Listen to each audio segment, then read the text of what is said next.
Welcome back to the mental space. And today we are here at Optimal Fitness in Dubai, special collaboration. And we're talking about the power of human connection and the impact on our mental and physical health. I am delighted today to be joined on the podcast by two guests.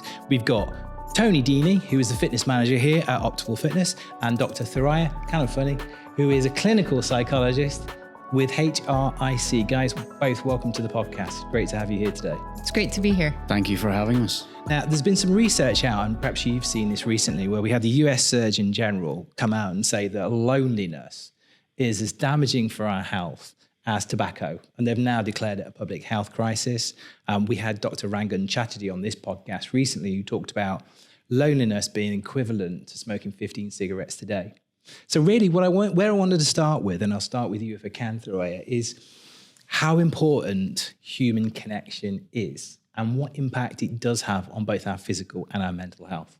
Well, essentially, I mean, we are social creatures, right? So we cannot live in isolation. There have been so many research studies of individuals who have tried to live by themselves, either in caves or in different areas around the world, but they haven't been able to succeed because in the end, we kind of go a little bit disillusioned, and we start to look at life in a very strange way. So the fact that we have social connections and a sense of belonging, not just to other individuals, but also to a community. So our identity gets almost somewhat encouraged and flourished. So when we start to look at that sense of who we are, we identify that a little bit by looking at who we are surrounded by and who we connect to. So the idea of experiencing loneliness can be extremely detrimental. And loneliness isn't just when it comes to, let's say, myself with other people, but it's also an internal loneliness that a lot of people are experiencing as well. I'm not going to keep you lonely over there, Tony, for too much longer, but I just want to stay with you, Thoraya. How does that actually then show up in both our physical health and in our mental health? Well, actually, it shows up in so many different ways. So we can develop physiological symptoms such as headaches, stomach problems, nausea, dizziness. We can even experience something like gut issues. And obviously, when it comes to anything that we experience physically, it's going to affect us mentally. And anything that we experience mentally will translate in and of itself physically. We sometimes pretend that they're two different systems. And in fact, they both impact each other. Right. Definitely. I mean, when people talk about mental health, I always cringe a little bit on the inside because I'm like, there's no such thing, because they're one and the same. Mental and physical health are the exact same thing. Now, Tony, I think great chance to bring you in here as well, because you are Optimal Fitness. You've been trying to build this sense of community. So you're not just a gym and it's not just about lifting weights. You're trying to be building out that sense of community. Why is that personally so important to you? I think Thoraya mentioned that sense of identity with a lot of people. Today, everyone with the pressure of social media are trying to identify maybe something they're not. I think a gym environment is a great place for people to come and meet like-minded people who are interested in health and fitness, who sometimes need that sense of belonging. The group classes are a great way to do that, where the people come into the same classes every week. They can identify with the people they train with. They can progress together. They're achieving goals together. It's that sense of achievement that it gives them. Because we're a slightly smaller gym, we're big upon that. We know everyone's first name when they come through the door. We make sure that they're kind of not left up to their own devices. So we like to make them feel like they're valued when they're here. And I think that's important. Sometimes people can get left to do their own thing, and a lot of people like to be individuals, but they also like to be noticed when they come here. But that sense of community, whether it's a big gym or a small gym, is very important for some people, and it does kind of become a sense of how they identify with everyone else around them. You're clearly a healthy individual, I would imagine, being a fitness manager. Why did you decide, look, this is Mental Health Month, Mental Health Week back in the UK as we're talking. Why did you decide that it was important to lean in to the mental side of health? Why did you decide that community was so important? Is there something personally that you've experienced that's taught you that You know, when we're 20, we just think it's about fitness. It's about looking good. It's about lifting the weights. What taught you, or what showed you that you had to go internal as well? I think talking personally, there was a stage in my own life going through a divorce. My business kind of faltered coming out the other side of COVID. And I kind of really leaned into the physical aspect in terms of, helping me become less stressed, giving me a sense of purpose, setting small achievable goals that would give me that purpose and take me out of the day-to-day kind of anxiety of life, if you like. And as a personal trainer, I can identify and I can see that with a lot of my clients as well. Sometimes we're not just trainers, but also counselors to a certain degree, even though we may not be qualified. People tend to converse and talk about their own personal issues. But for me, myself, it's a big part of my life. And it really does, help with the times when you might be feeling a little bit down, or you might be feeling that, life is getting too difficult. You always have that backup. You always have that, the gym never lets you down. Do you know what I mean? You come here, you don't think about anything, you sweat, and you can, you can forget about your worries. Now, Thoreau, and I'm going to call you Dr. T. I've got to call you Dr. T because everyone calls you Dr. T on the radio. I mean, how familiar is actually Tony's story there about that need to go internal and to use exercise to help him deal with things that are not physical issues, but actually, internal issues? Well, I mean, how much time do you have? Can I talk to you about the biology of it? You absolutely can. Well, essentially, everything that he's saying is absolutely accurate, because when we talk about the body, most people forget that we feel from the neck down and we process in our brain.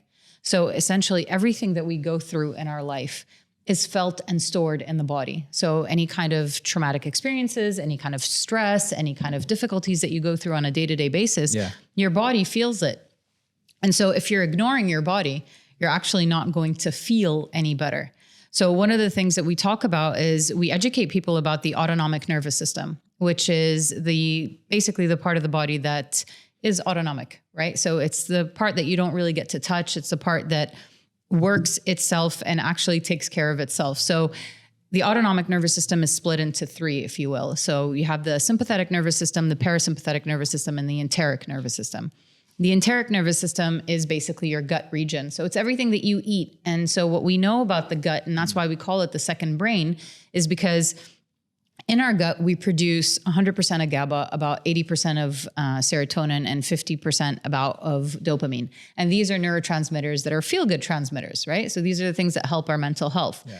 So our sympathetic nervous system and our parasympathetic nervous system is basically our body's reaction to any kind of stress. So whenever we perceive any type of stress, our sympathetic nervous system kicks in. So that's where your heart rate increases, your breath shortens, your muscles tense. This is our fight or flight. This is where the body is preparing itself to either fight whatever is happening or run away as quick as possible. Yeah. So the idea here is when you're working out at the gym, you're actually activating your sympathetic nervous system. So your body's releasing adrenaline and cortisol. But at the gym, you're actually allowing your body to also release whatever adrenaline and cortisol that have been stored in the body from trauma or any kind of chronic stress. So you're allowing your body to go from immobilization stress into a sense of relaxation. And it releases endorphins, and it helps activate later on when you're done with the gym, the parasympathetic nervous system, which is responsible for rest and digest. And so this is the part of the body that's just like, all right, calm down. Everything's good now. You can chill. We're in a good space. And so that play that you have with exercise, where it's like you're increasing your sympathetic and you're allowing everything to release from your body, and then the body just kind of relaxes, it allows your body to build more resilience to dealing with stress as you move forward in life. I love this. And I love the fact that we're talking about the science of all of this now as well, because it feels like too often, and particularly for guys, we often dismiss mental health as woo-woo. It's something over there. It's a sign of weakness and all that kind of thing. Where actually what you're telling us is there are very scientific things, that we can prove that are happening inside the body. Right. And there is that connection between physical and mental and the two of them working together. Yeah, absolutely. I mean, you cannot have mental health without physical health, and you can't have physical health without mental health. I mean, have you ever felt nervous that so much so that you're like, I don't really feel like eating because I have like these butterflies in my stomach? That's the enteric nervous system. Unfortunately, the reverse is true. That's always a problem. Well, what happens there is that when you feel that sense of like discomfort in your enteric nervous system, that also prevents you from eating, and that preventing you from eating can also affect the way that you feel, and the way that you feel then affects the way that you, like your body is interpreting the enteric nervous system. All of these things are connected. So you really cannot separate physical health and mental health from each other. So Tony, as a physical trainer, over the years, we used to talk about vitamins, and then we talked about different training regimes, shall we say. How have you adapted, and how's Optimal been working to try and marry those, what were used to be separate disciplines in a way, and bring them into a holistic health in a way that it's all joined up? Yeah, well, you mentioned the different nervous systems there. Whenever you train, there is a certain what we call mind-muscle connection. I think the longer you train, the longer you exercise, it stops becoming about the aesthetic. It stops becoming about what you look like, and more about how it makes you feel, and getting that connection with your own body and your own mind. I know in my own journey, I would have started, trying to sort of look good in the mirror. As you get older, it's more about, stopping the joints from being sore and being able to get out of bed in the morning. But breathing is a big part of it. I do a little bit of yoga now, and that has a big connection with, just how you can feel, how you can de-escalate stressful situations. But what we're trying to do here is essentially close the loop. We have a great opportunity where we have the holistic approach being, we have a clinic joined to the gym. We have nutritionists that can look after the food side of things. We have the trainers with the physical aspect. And we have all of our clinicians, our therapists that can look after, any injuries you may have as well. Now bringing Dr. T on board, that just closes the loop completely, where we can, for example, if you come to me for the physical aspect, to train the physical aspect, then you come to a counselor or a psychologist or a psychiatrist for the mental aspect, and they both need to be trained. They both need to be, you both need to do the reps, if you like, in both situations. So, you squat for 10 reps, or you go to your therapist for 10 sessions, and they will give you activities to do as well. So we're really big on that here. And I think you can't have one without the other today. I'm going to stay with you just for a second as well, because on Mental, we've got a men's retreat coming up where we're trying to give a taster session for guys to lean into things like Reiki, sound healing. You talked about yoga. Sometimes as men, we dismiss yoga as again, that woo-woo stuff, but actually it's a hell of a workout. How important is it? Because you work with athletes, yeah? So it feels like sports has known this for a while. I mean, we're talking about the top athletes. They have performance coaches that deal with this as much as they deal with this. How are you trying to get that message across to people that actually this isn't something that's weak or should be stigmatized, but it's actually part of a proper workout? I don't even think, as I mentioned before, age is a factor there. I've just this morning trained a load of school kids at 17, 18, and they need it just as much as someone who is 70 or 80. The flexibility aspect, how you move, the relationship with your own body, injury prevention, generally just feeling more balanced in all those aspects. So I think it's very important, and it is as important as the gym work. How you recover from that stress. Exercise essentially is just another stress upon the system. How do you effectively recover from that? Is it the food that you put in? Is it the sleep that you get? Is it the flexible hamstrings that stop your lower back hurting after too much exercise? They're kind of you can't kind of have one without the other, I think. Dr. T, Tony talks about the physical reps and doing the physical reps and the mental reps, the mental health reps. What are those mental health reps? Talk to us about some of the things that the community that's dialing into this podcast can actually do in their own lives to, as well as the sit-ups. What can they do for their mental health? Actually, interestingly enough, the first 4 things I tell people to do when they come into my office, I say exercise, eat healthy, sleep well, have really good sleep hygiene, and breathing exercises, meditation, anything like that. These are extremely important because if you want to tackle, or if you want to stay away from medication, because a lot of people don't like the idea of medication. So if you want to stay away from medication, if you want to be able to build, you need to start at the foundation. And that foundation is your body. So these are the first 4 things that you need to look at. And then we work on things like cognitive restructuring. We also look at things like visualization. We look at things like emotional regulation. I think that would possibly be the biggest piece for me, emotional regulation. So I was going to say, like, you've mentioned 3 things there. Just unpack each of those. So emotional regulation, what does that look like? Okay, so that one's a tough one. And you've got to tweet your answer as well. Oh, geez. Okay. So emotional regulation is basically your ability to regulate your emotions in the moment when you're activated. So I need to go back to the biology a bit. Is that all right? Biology. No, that's fine. The more science, the better, as far as we're concerned. So our prefrontal cortex, which is this part of the brain right here, this is the part of the brain that is responsible for logic, rational thought, impulse control, and executive functioning. Whereas the amygdala, which is kind of here in the inside, where the limbic system is responsible for our emotions. So when we are what we call activated, our amygdala is kind of like on fire. Okay, so there's a lot of blood that's there, a lot of electrical activity that's there. What we've actually seen in PET scans is that this part of the brain reduces its blood flow and its electrical activity for about 20 minutes when your amygdala is activated. So when people say, I'm a logical thinker when I get really angry or when I'm like freaking out, and say it's not physiologically possible because this part of the brain is actually reducing and functioning. I'm just going to, because something you said, did you say 20 minutes? 20 minutes. 20 minutes. 20 minutes. So if you're really angry, when we say take a break, take a break because 20 minutes before you can kind of come back online, if you will. Wow. So that regulation means allowing your amygdala to kind of calm down. And that's where the breathing exercises come in, grounding techniques come in, activating the vagus nerve, which is the most important nerve in your body. So it connects the brain to all your major organs. So things like drinking cold water, just putting ice on the back of your neck can be very helpful as well. Right. Singing, humming, anything like that. So creating vibration, all of these things help with emotional regulation to keep your body a little bit calmer. So then this comes back online and you can think in a more rational manner.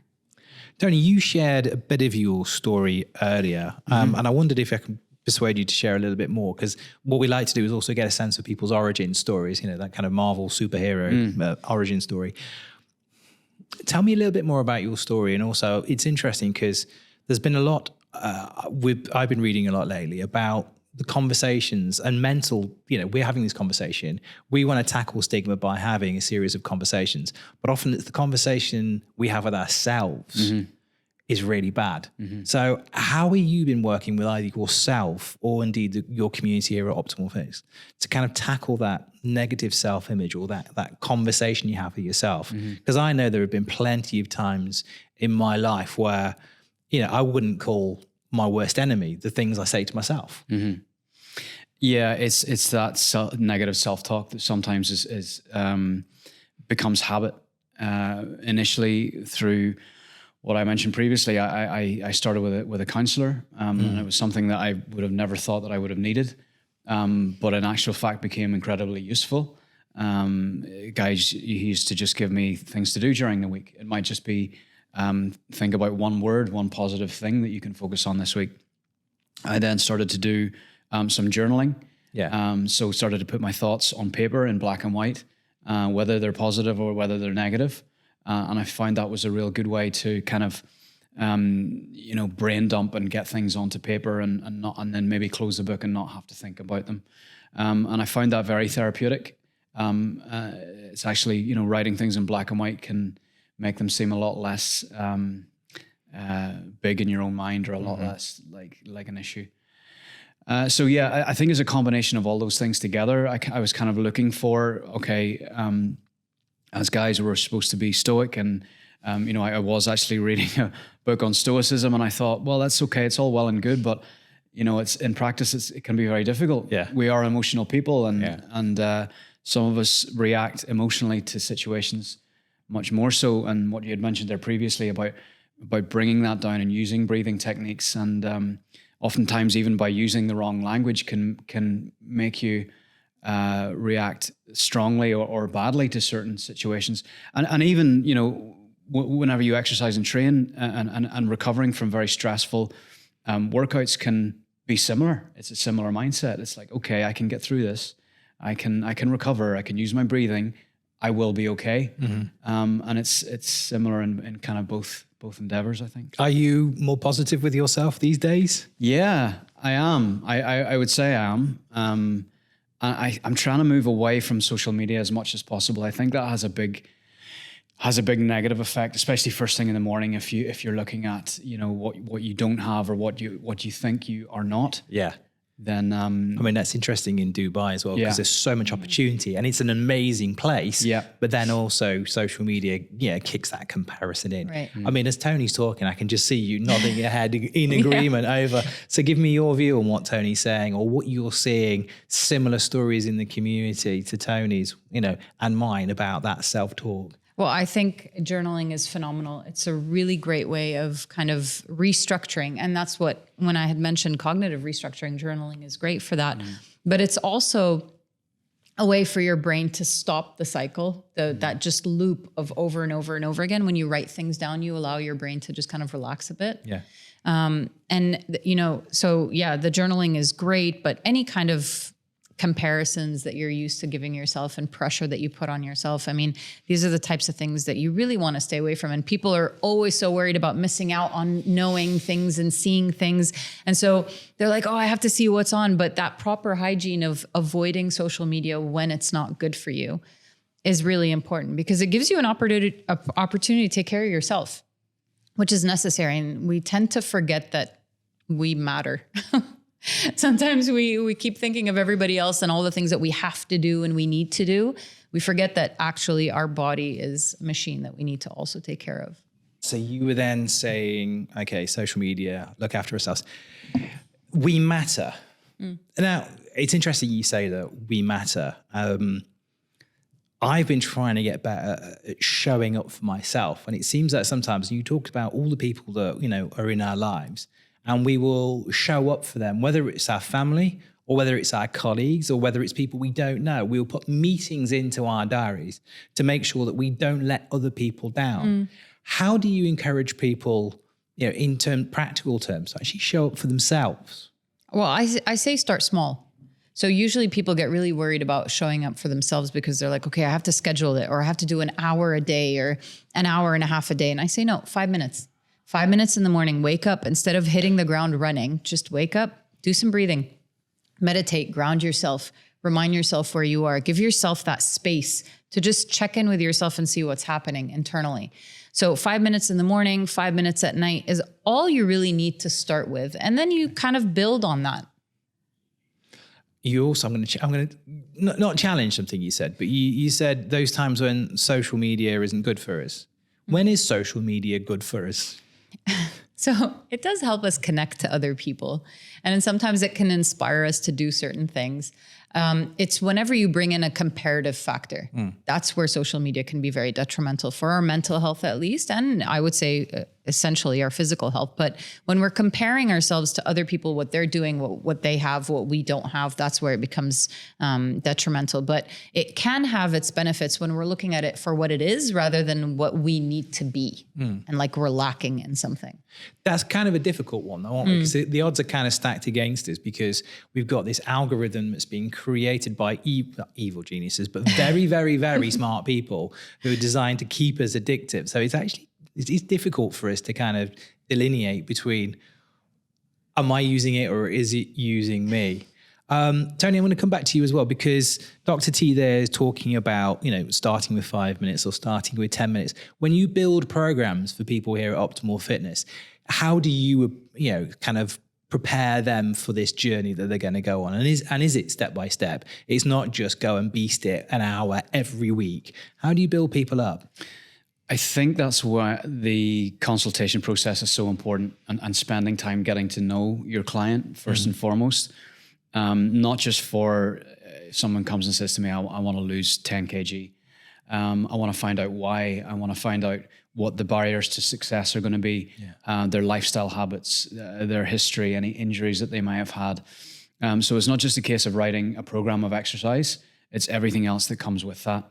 Also their motivation. We'll talk about maybe their self-image or how they perceive themselves sometimes as well. The longer you're with a client, the closer you get and the more they tend to open up to you. That's an important factor. You have to get people working alongside you. I'm not just going to stand and shout at you until you throw up. It's everything over and above the gym work. Yeah, I think is really important. And if anything, the gym work is maybe only 25-30% of it. Diarizing your food, being more prepared, being more conscientious about what you eat. Yeah. Sleep hygiene is a big one. Managing stress levels, again, because exercise essentially, like I said, is another stress upon the system. And a lot of people already maybe have a family that they're supporting and a stressful job and a long commute. And then they come in and see me at night to train for an hour and a half. It's just, it stacks up and up and up. So I have to say, maybe we need to pump the brakes a little bit in a few areas. Not necessarily neglect your family, but yes, focus on yourself. But maybe we should start small. Maybe we should start with 30 minutes exercise. Yeah. Maybe you just want to aim for 5,000 to 6,000 steps a day to get that fat loss in. Or that additional cardio that you need to get. It doesn't need to be an hour on a treadmill or a crazy bike ride. So balance, I think, is the answer to that. I read a book recently called The Body Keeps the Score, and you were talking about trauma being stored within. I mean, often, do you have people who come to you and they think they're trying to solve something physical, but in fact they're putting the weight on, not because they're not doing the exercise, but because there's something deeper going on? Oftentimes, yeah. And again, it's self-perception. Yeah. They think they feel they need to look a certain way or they need to perform to a certain level to be accepted, whether they want to be stronger, whether they're a guy who wants to have bigger muscles, whether they're a female trainee who wants to be a little bit thinner, for example, because of the pressures of society. So it's really horses for courses. There's so many different factors involved and so many different types of people. But yeah, it's just case by case basis, I think. And you were nodding there, Dr. T, particularly when I talked about, the body keeping the score. I love that book. Yeah. I mean, it starts off quite dark. It is. It's heavy. It's a heavy read. It's not an easy read, but I found it, I was close to tears reading it halfway through. But how do you work with your clients then? And again, coming back to that actually it's something that's been internalized over perhaps sometimes a long period of time. How do you bring that to the surface, and then how do you begin to work through that with your clients? Well, I would have to say in one word, embodiment. So really connecting back to your body. So essentially when it comes to trauma, what happens is that a lot of our sensory stimuli that we've taken in during that trauma gets stored in the body. And when we experience trauma, we disconnect from our body. So we tend to just live up here, intellectualizing everything. And we forget that the body is holding on to so much. Yeah. So embodiment is very important, where we kind of go back to the body. Like, how are you feeling? Like, what is happening internally? So when you're feeling, let's say, abandoned, or you're feeling rejected, or you're feeling isolated or lonely, where do you feel it in your body? And how are you experiencing that? So a sense of embodiment is very important, and learning how to release that tension from your body is key. And then after that, we work on emotional regulation. So really it's about, I can't tell you how many people I meet that are so disconnected from their body. And it's not just from any kind of traumatic experiences, but also just because life is so fast paced and everybody's working on this urgency culture. Like there's something that has to happen right now before, And so essentially we're forgetting that the body actually requires some form of attention. So definitely bringing people back into their body is very important. Now, I could talk to you guys about this all day, but there is a boxing coach who wants to get in that ring, and I'm not standing in his way. Before we go, though, Tony, perhaps give us 3 of your either top tips, and let's bring it full circle as well, like the things that community, like I know that's super important to you at Optimal Fitness. So the things that community have given to you and how you know that's shown up in your life to help you. I think it's that sense of identity, first and foremost, belonging to a tribe or a pack of people who enjoy the same things as you. You know, it's I think that's important. I used to compete in powerlifting and weightlifting, and that was a great community. It was a kind of very accepting. Everybody was very kind of pat on the back, no matter how badly or how well you do in competition. It was always the fact that you tried. Was a big thing. So having a community that's accessible and not elite and not not considering everyone, I think is important. You know, that's why we have such a welcoming atmosphere here. And that's why the feedback from a lot of our existing members is that they feel welcome and they can come here and enjoy their time here without, you know, feeling insecure about how they look or how they perform or potentially, you know, what they don't have. They're not having to compare themselves to others, which is the big thing on social media. So yeah, that sense of community and belonging. You want 3, you said? I think you've done well there. Is that enough? Yeah. And I can see the boxing coach over there. And I'm going to give the mic drop moment, even if it is on mic stand, to you, Dr. T. 3 practices that we can bring into our lives, or 3 things that you think are important as starting points for people to go, you know, to get on that path to be better. So I would say definitely breathing exercises, grounding techniques, any kind of meditation. You know, you don't have to really focus on yoga, but breathing exercises and meditation. Definitely a proper sleep hygiene and proper nutrition as well as exercise. So that's 4. I'm gonna keep him for a second. It feels that we don't talk enough about sleep as well, because we talk a lot about physical health and we're beginning to talk about mental health. How often do you hear companies will have sleep policies? So I'm really interested to see that you're bringing sleep into that kind of magic 3 equations. It's so important. You said the same as well, Tony, because how can we recover if we haven't got a good sleep hygiene? Amazing. Thank you. Thank you for joining us on the Mental Space. Could talk to you for hours. If you've enjoyed this conversation as much as I have, then please remember that you can come down to Optimal Fitness. Check it out. If you are struggling, please remember we've got Dr. T here who can help, and also please subscribe either on the podcast platform of choice or on YouTube. Guys, thanks very much. Really enjoyed it. Thank you. Thank you.